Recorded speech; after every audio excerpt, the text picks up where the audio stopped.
Hey guys, it's me, Jolie V, and welcome back to my channel. Today I am here with a very special build. Happy Vampires release day! I'm so excited for this build. So the Vampire game pack is coming out today, and I really thought that with the new world that we got, Forgotten Hollow, I really like some community lots in there because so far it's purely residential world, and I thought like my vampires really need a place to hang out and have fun. Or maybe even grab a few victims. So yeah, that's gonna be a thing. So I decided to build a vampire nightclub in Forgotten Hollow, and I really hope you like it because it's it was absolutely fun to build. I used all the objects from the new Vampire game pack, which I got early access to from EA, so thank you for providing that to me. And you can see that I started off with some sort of entry area because I already had a nice vision going for this lounge nightclub thing. I really like nightclubs that have, or like in The Sims nightclubs that have these open plazas at the front and then maybe stairs that go upwards, and then you have some sort of deck where the dance floors are. So I was going for that sort of look. Concerning the Vampire game pack, if you haven't checked out my review of it yet, you should totally do that. I published it yesterday when the embargo stopped. Basically, I got early access 1.5 weeks ago, and the screenshots or videos or anything about the game pack we were not allowed to post until yesterday. So yesterday I brought out my written review of the Vampire game pack, so if you want to check that out, I'm going to put a link in the description. It's on my blog with a crap ton of screenshots. I can promise you that. But yeah, I'm really happy with this game pack. If you don't if you don't have time to read the review, I'm going to tell you what I think of it anyway, because I really like this pack. It's a completely new experience, something we didn't have in The Sims 4 before. It's not like a lazy extension of the game, it's really something new. And the gameplay is very fleshed out. I really like it. So the vampire powers that you get, there are a ton of powers, but you can't unlock them all with one vampire. You don't get enough points. So basically that makes every vampire a little bit different because they all don't have the same powers and weaknesses. They are all very different, so that's really cool. What you can see right now, what I was trying to do is I was trying to enlarge the statues that came with the Vampire game pack and make a huge statue, but the problem is they don't enlarge well.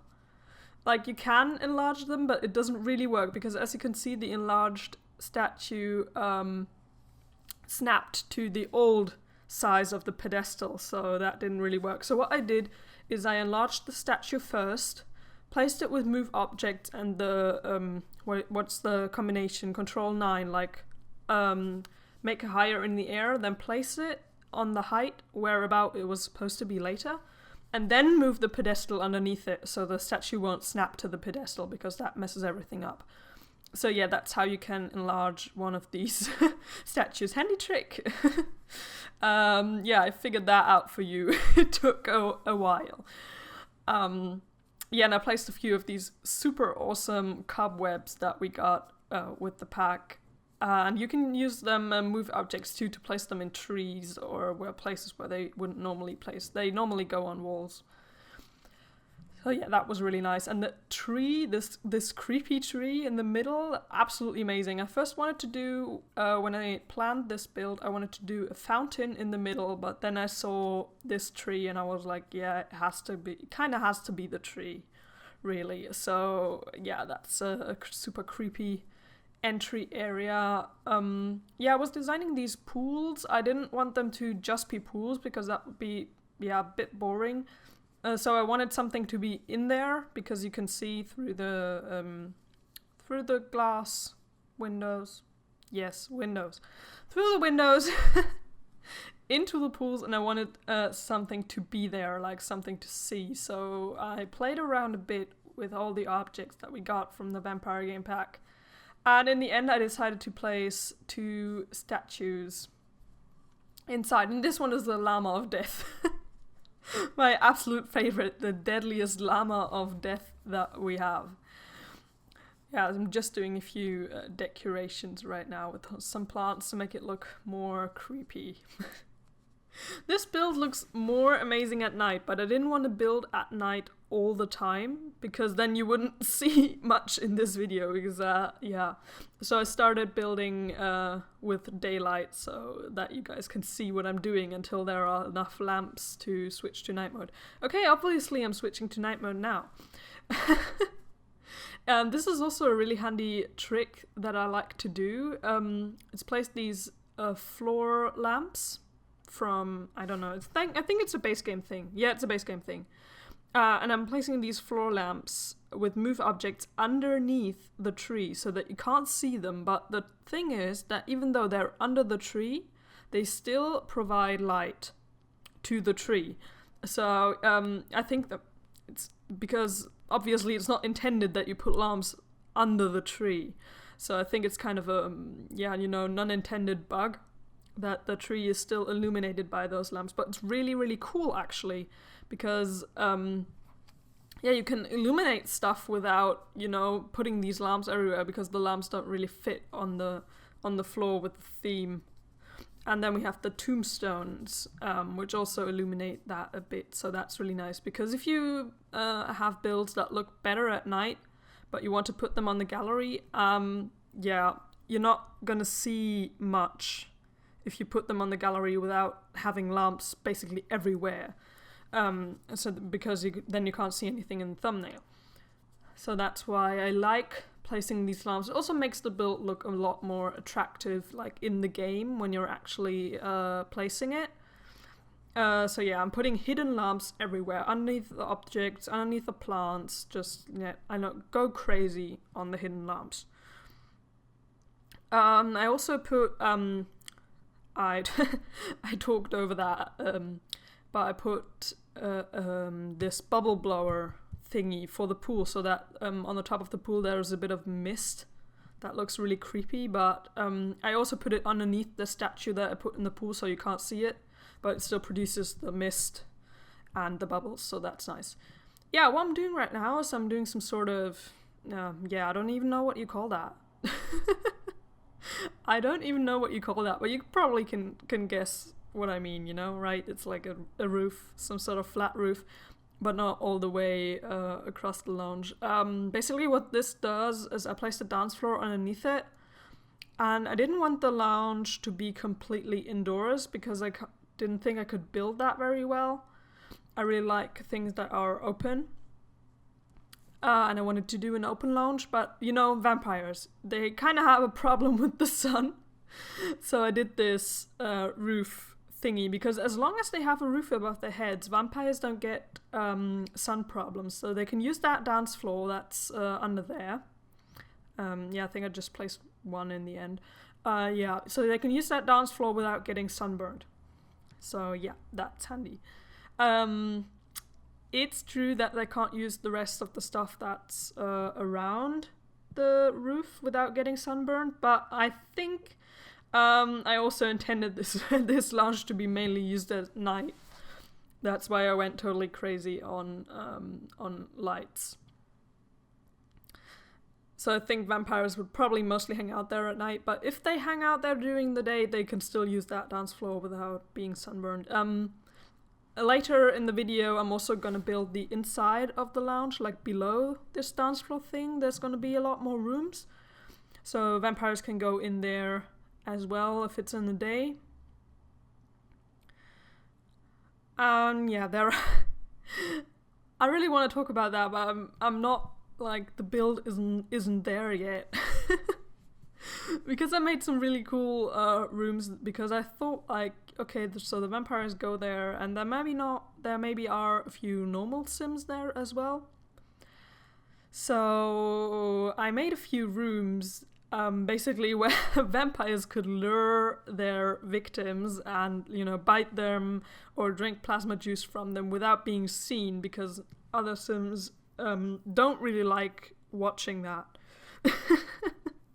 If your vampire bites a Sim and other Sims are nearby, they will be like, "Ew, what the fuck?" Yeah, so they don't really like that at all. So I made some privacy rooms for your vampires to lure their victims and suck plasma to their heart's content.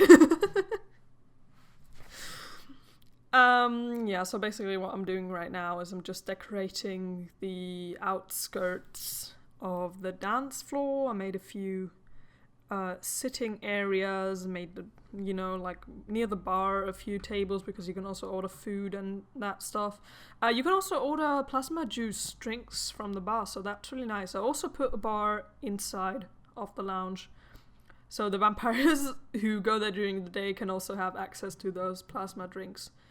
Because vampires they die really easily in the sun. It's really, really dangerous. So be careful with your vampires, because I had a vampire go out during the day, and I was like, yeah, he's just gonna lose vampire energy and then, maybe pass out or something. But no, after not that much of a long time, he actually died.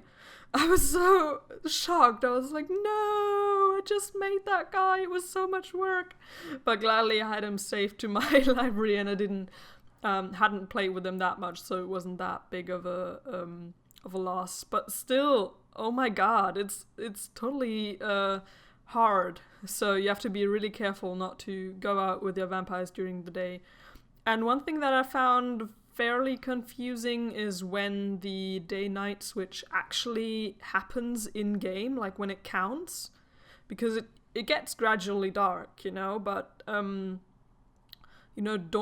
I don't know what time of day that is, like between 5 p.m. and 7 p.m, that doesn't count as night. So if your Sims are out during that time and it looks dark, it's still not really dark, it's not night yet, and they still get sunburned.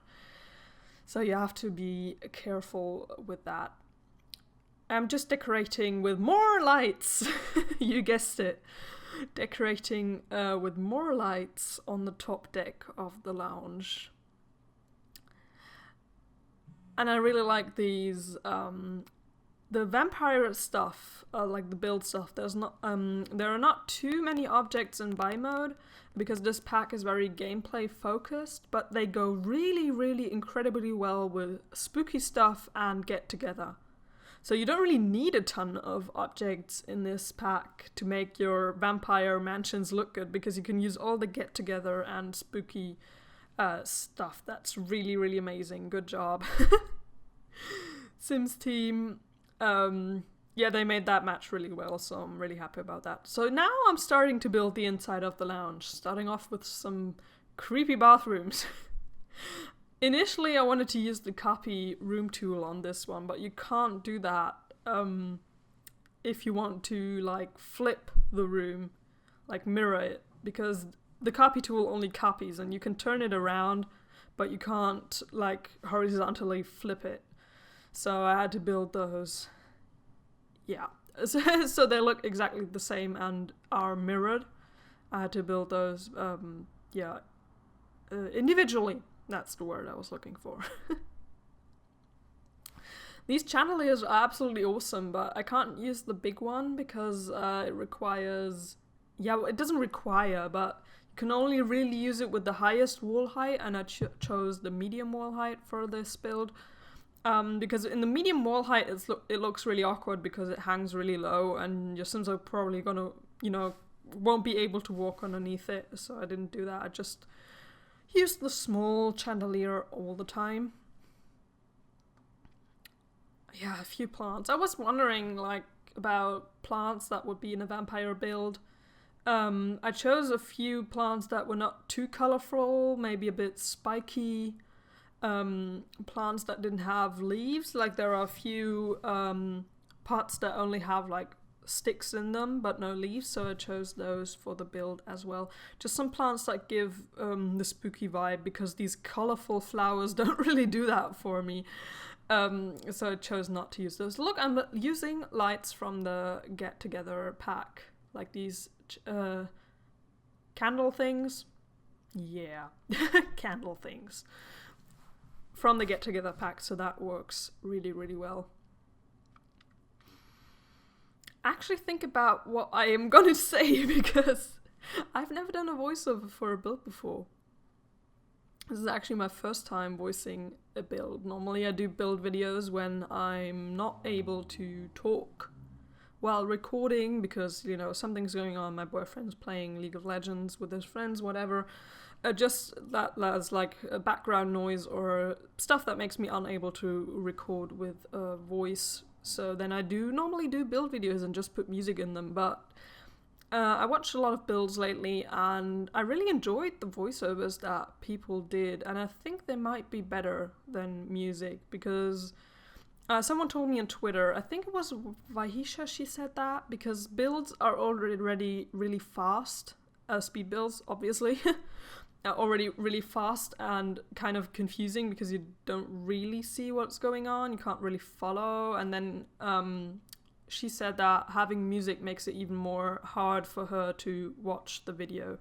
So I just decided to make a voiceover this time and hope that this helps with the watchability.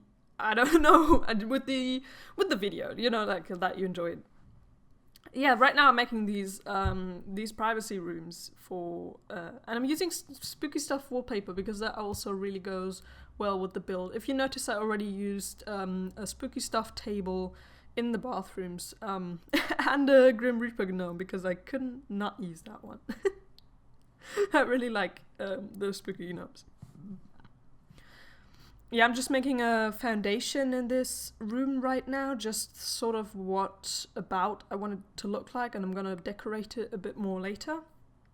Just wanted to make the outline clear before starting to decorate it. I knew that that it should be like a sophisticated sitting room, but also with a bar and a fireplace. And I thought of adding a TV, but in the end, that didn't really fit the vibe of the room, because it's like an antique sitting room. Technology just doesn't fit in there. And I made a little library area with these antique bookshelves, a few more chairs for people to sit down, and just thought that would be like really sophisticated, like a club, you know?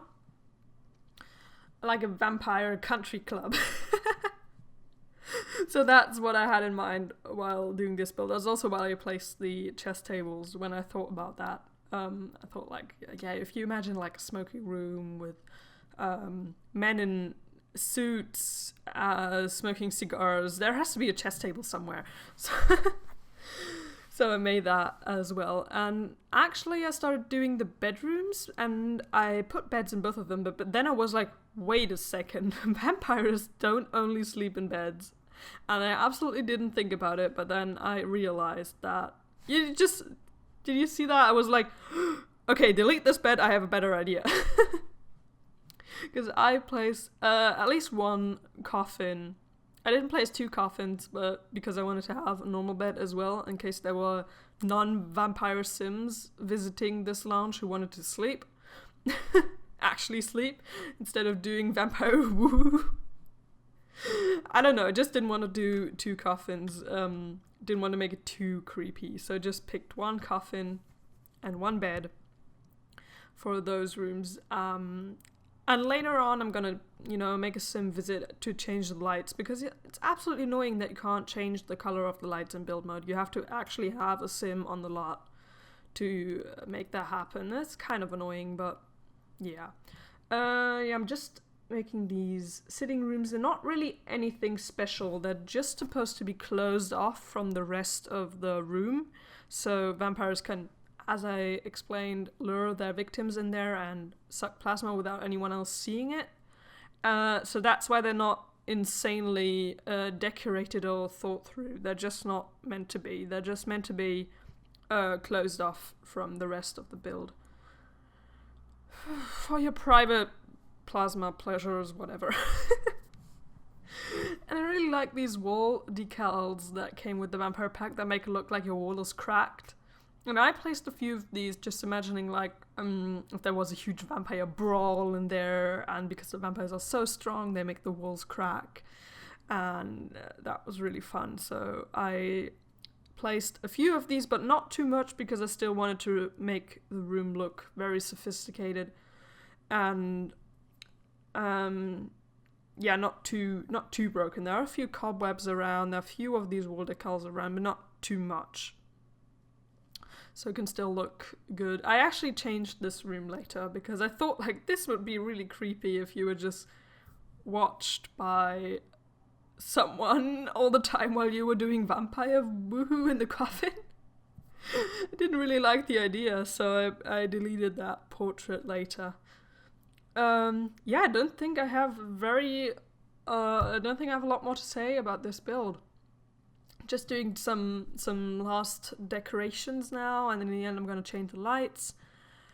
Yeah, and after that you're going to see a few screenshots of the finished thing. So I really hope you enjoyed this, my first voiceover of a build ever. I guess it was a total mess. Yeah, check out my review of the Vampire Game Pack, and I hope I'll see you around. Bye!